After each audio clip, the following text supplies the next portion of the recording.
Social and Sustainability Marketing Lecture 3. Applications of Social Marketing.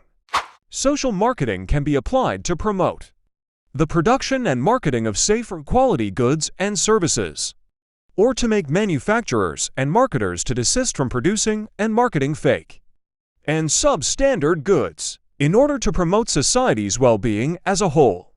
Social marketing can also be applied to enlighten people not to smoke in public places like motor parks, restaurants, football stadium, classrooms, etc., and to skink them to use seatbelts or to observe traffic rules.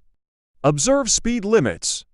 It is also used to demarket antisocial behaviors like teaching them to avoid crimes, shun violence, desist from cultism, or exam malpractices, and many more. Social marketing is also a process that applies marketing principles and techniques to create, communicate, and deliver values in order to influence target audience behaviors positively to benefit society. The desired behavior change could be in the areas of public health, safety, the environment, as well as communities.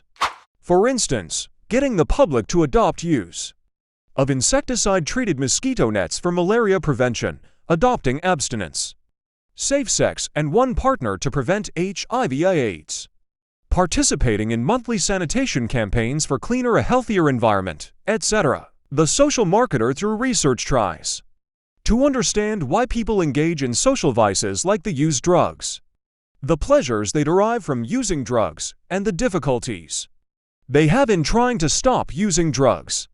These information are necessary to the social marketer in developing an effective social marketing plan that will help the people stop abusing drugs. Kotler, 1997, Hadirika et al., 1997, Odigbo, 2018. Social marketers also advocate for the use of marketing principles for health promotion campaign goals, such as participation in immunizations against childhood killer diseases. Odigbo, 2018.